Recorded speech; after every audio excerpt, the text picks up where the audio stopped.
camión que fue a llevar el gas a abastecer a Poliplas, los tanques que tenía allí, y eso está comprobado. Por tanto, se entiende que hay una responsabilidad de la empresa que suministró, que llevó el transporte, que es Transgas, de Propagás. Bueno, del mecanismo que ellos usan, sí, de su mecanismo diario.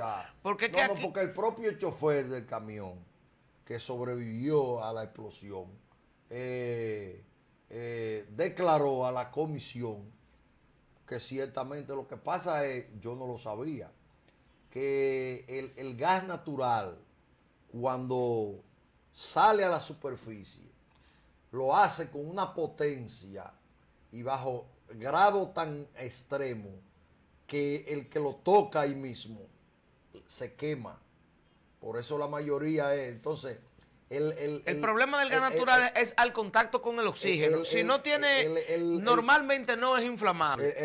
No es inflamable, pero el que lo toca y el chofer, por ejemplo, trató de poner el dispositivo de seguridad de la válvula del camión y no pudo. Pero que se quemó. Porque se quemó. Ah, pero ¿y por qué se quemó? Quedó inhabilitado. Porque no contaba con los equipos para el manejo de ese tipo de... ¿qué es lo que ocurre?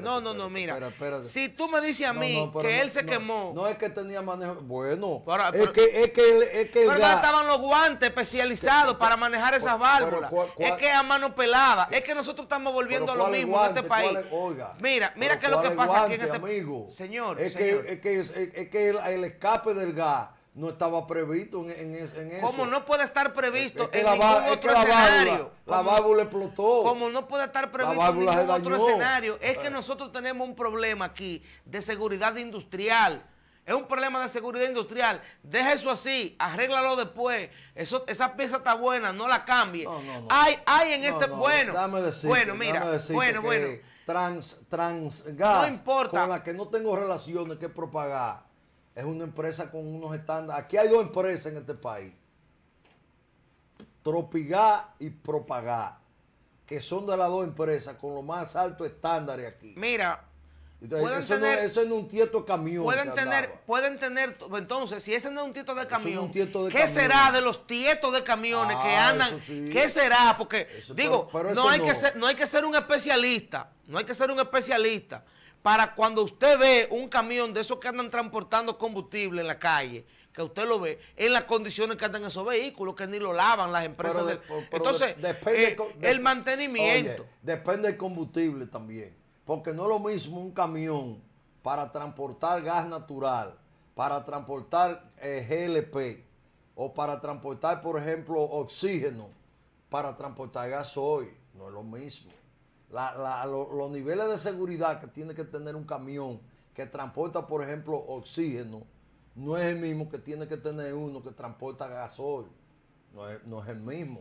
Entonces, depende del camión que tú veas. Ahora, tú no vas a ver de Tropigás, ni de Propagás, ni de Metrogas un camión transportando gas natural que no tenga los estándares que se exige. Ahí tú no lo vas a ver, porque esas no son empresitas.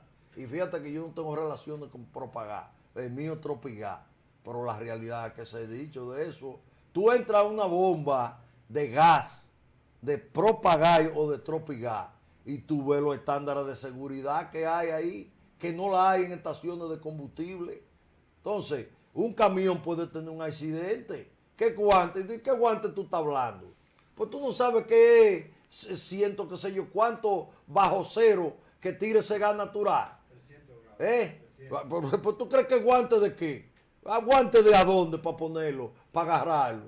Fue un accidente que hubo un accidente no previsto y la válvula se dañó del camión. Y eso no lo pudo controlar ningún chofer. Porque es que el chorro que estaba saliendo de ahí, y como sale el gas, pues, el gas, el GLP sale, puede explotar, coger, pero no quema. El GLP no quema. El gas natural, cosa que yo no sabía porque no soy un experto, es que quema. Entonces, está tipificado ya en el informe que Propagás y Poliplas son los responsables de lo que allí sucedió.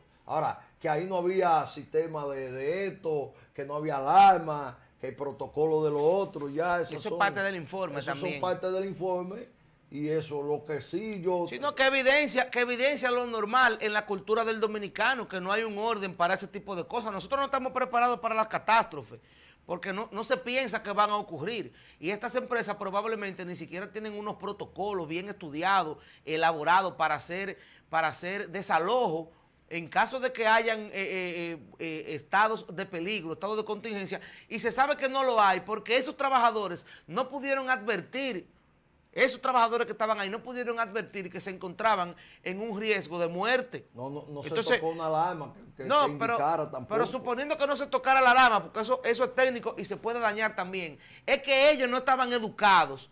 No habían sido educados para entender e interpretar cuál era el momento de un peligro extremo. Y también entonces abandonar su línea de trabajo. Normalmente. En lugar de estar saliendo, estaban grabando, en este momento. Y mira, una cantidad de gas. ¿Entiendes lo que te digo? O sea que ellos, esos manuales de procedimiento, si lo habían, nunca lo abrieron. Esto está nublado aquí. No le dieron un curso. Oye, un cursito de 15 minutos no se lo dieron a esos trabajadores. También tenemos que decir también que estas redes sociales tienen al ciudadano envelecido, lo tienen drogado. O sea, con un problema que tú tienes ahí, que no es usual, y en lugar de tú estar buscando el camino por donde te va a salir de ahí y preocupado, tú estás de reportero, filmando, miren, aquí esto sí está... Óyete, y que alguno de esos que graban falleció. La joven que realizó la grabación falleció. Pero una situación, óyete, que da pena. Una situación que da pena. De eso se va a hablar mucho. Porque hay otra cosa también, Erasmo. La empresa no tenía los niveles de seguridad requeridos. Y las instituciones que tienen que ver porque las empresas tengan eso.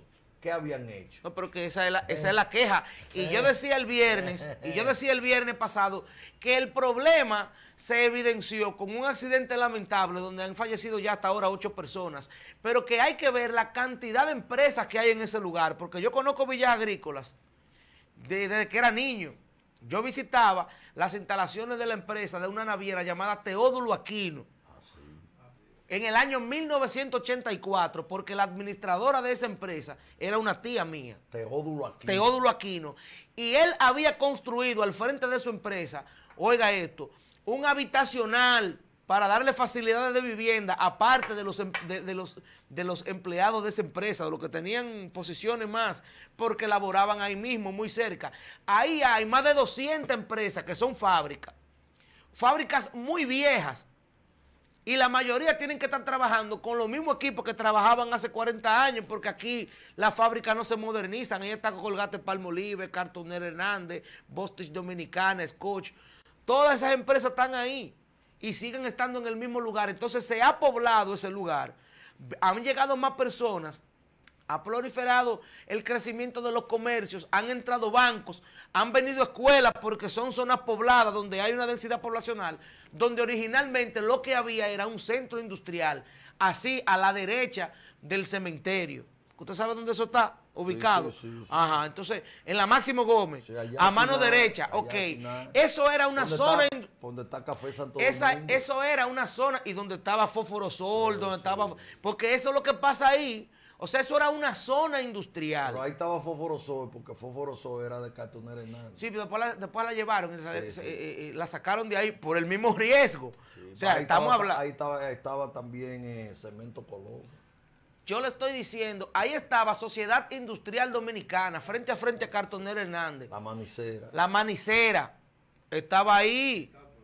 Yo no sé si está ahí, pero su planta principal era ahí que estaba. No puede estar ahí porque por un asunto de espacio ellos tienen que tener otras instalaciones. Pero lo que te quiero decir es que estamos hablando de un lugar que si el Estado interviene con técnicos a verificar esas empresas, hay que cerrarlo el sitio, porque es que eso tiene 50 años siendo la zona industrial más vieja del país. Vámonos con los titulares.